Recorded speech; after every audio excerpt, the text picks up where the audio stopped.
Well, hello everyone. So we're going to try to replace this PTO shaft in this tractor. I've not really looked into it at all on how to do it. We're just going to take it up to the house and unbolt it and see what happens. Hopefully I don't break it, but we'll see. I haven't started this since trying to pull the house down, so let's see how it goes.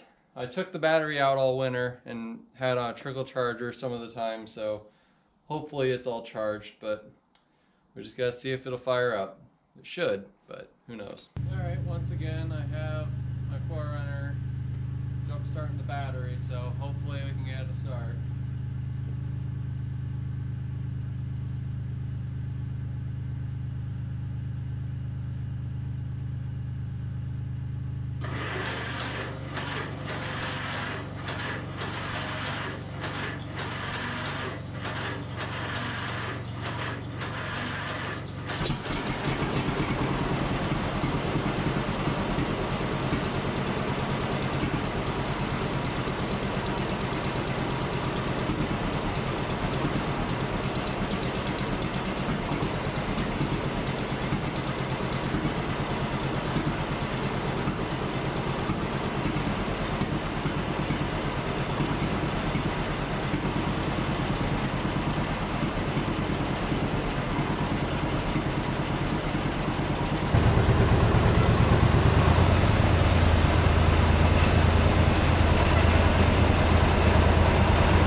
Apparently the battery was just bad, which I guess it's been sitting outside a while, so it's not a big surprise. I probably just need a new battery for it and it'll be fine.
So I wanted to show you what the shaft is doing.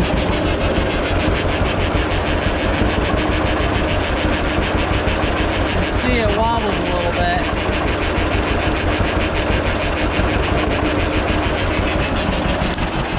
It's not a lot, but I figure any wobble like that's gonna just magnify with the axle shaft and stuff, or the PTO shaft. So let's see what we can do about that. Here's my replacement one I bought. Hopefully it's the same. It looks the same. So hopefully we'll be able to figure this out and get this put on there. I'm a little worried that I'm gonna need new bearings or something, but we'll have to wait and see once we get it apart. So it looks exactly the same though, and judging by this, you just unbolt this right here and the thing just comes out. So cross my fingers, that's how it's gonna work. All right, so as you can see, it's already dripping a lot of oil from right here. So I'm assuming the seals in that are bad, but hopefully if we take those 3 bolts off, this will just come right out. So let's see. Now hopefully this will pop off like that, and all the oil's gonna drain out. This is gonna be a mess.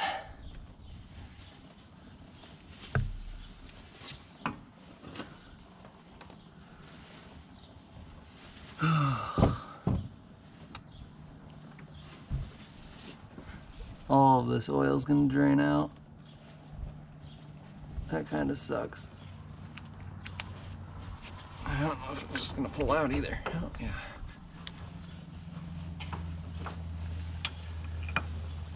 Look at that. So now we're going to lose all our fluid. But I guess I can just go grab the other one and shove it in there real quick, and hopefully it will stay in there. I think I'm just going to try to shove this one in there and hopefully everything works out right. I did notice that this clip right here is not where it's supposed to be. It's actually supposed to be down in that groove like this one is. And it's kind of all scored up there as well, so that may have been not the best. Let's try to shove this one in here. Nope, we need that key, and I have no idea where the key actually goes now that I think about it. Oh, it goes right there. All right, you can see it.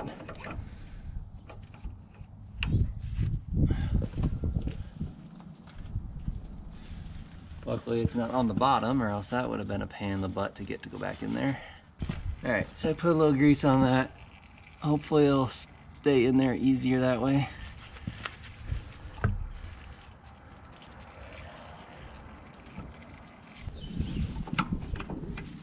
Oh, that might be it. Maybe. Oh, man.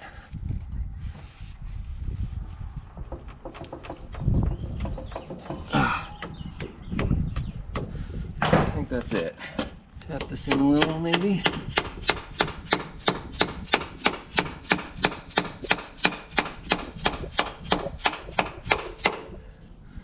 That.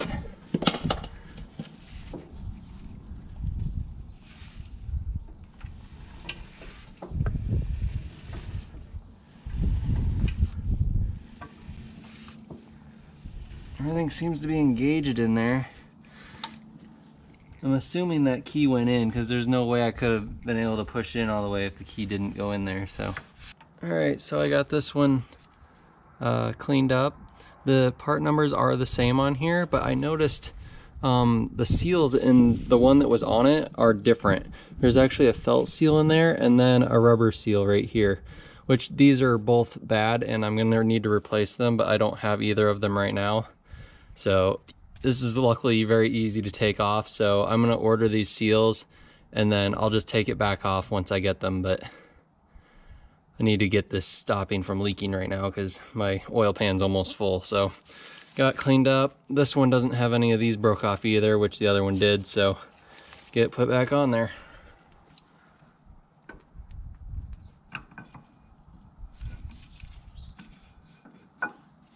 I'm also just gonna hand tighten these because they really weren't very tight at all before. So this should be plenty for them. Rather not over tighten them either, so don't know the torque spec, but good and tight ought to be plenty enough. I got all of the transmission fluid drained out and I've just been trying to refill it, but it's supposed to take 7 gallons and didn't get that much out. I think maybe we got like maybe 4 or 5 out of it, so this might be a little better. And I also need to fill the power trowel back up too because I didn't realize it, but that also drained out. So alright, so now we have to fill the power trowel. I took the plug out right here, that's the fill level, and this is where you fill it, and the drain plug is back in it. So it says that it takes 30 weight oil, and I don't have any. So, well, I have some. It takes like 5 quarts or something, but I have this that's 5W30, and then I have some that's 10W30, and I figure it'll be fine. I'm just gonna put that in there. It'll work out just fine. So you can tell me in the comments how much of a terrible idea that is. I enjoy reading those comments, so that's what we're gonna do, and put some in there and get it filled up. Not sure if this funnel's long enough, so hopefully it is. I have one of these that's 10W30, so we'll put that in there. Okay. It's still not coming out, then we'll have to find more. Oh, it's coming out. Perfect.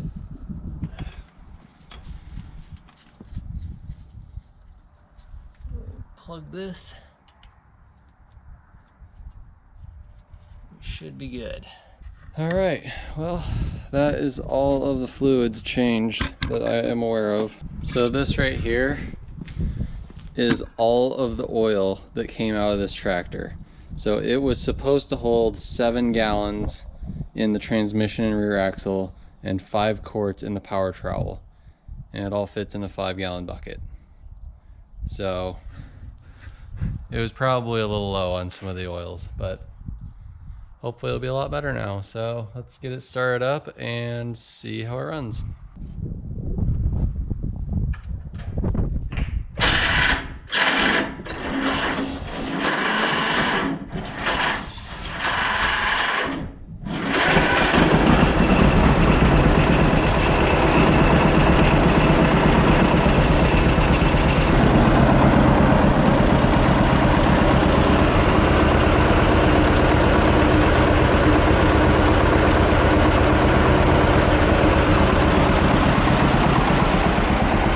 Straight now.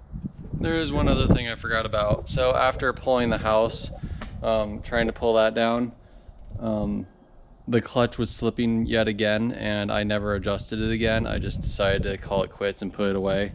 So I'm gonna try to tighten that up, which I'll show you what I did the last time, because I didn't actually put that in the video. So let's tighten the clutch up a little bit. So one thing I really like about this tractor is it's extremely easy to work on. I'm pretty sure they made this so that you could take the whole thing apart out in the field if it broke down, which is very convenient. I'm out of there. With some pliers and a crescent wrench, I'm pretty confident you could take this whole tractor apart. But so you take those out, and then you just tighten each one of these up a little bit. And honestly, it really doesn't take much, I found. So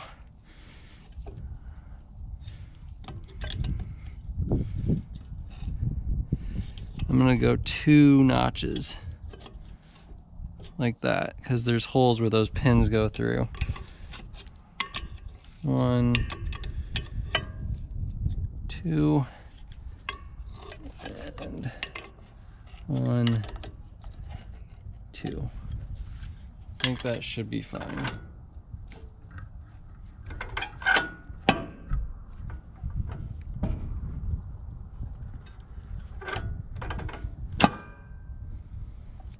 Make sure it can still move. Still moves freely, but it locks in way tighter now. And that's it.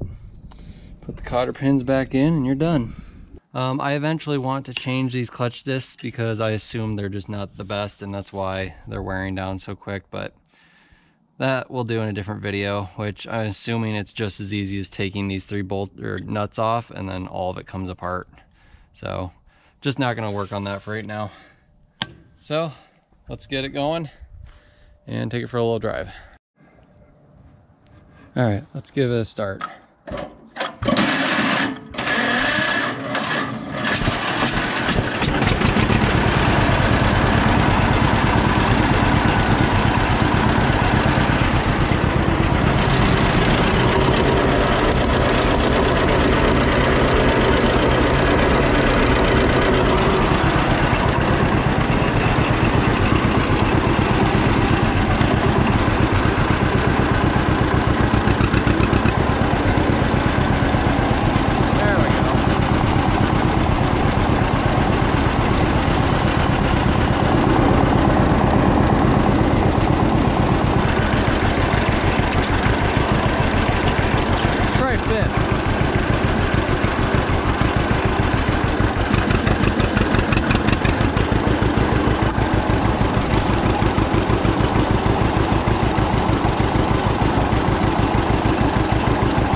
that's going to be it for this video. So hope you enjoyed. There's going to be a lot more to come, so stick around. We'll see you next time.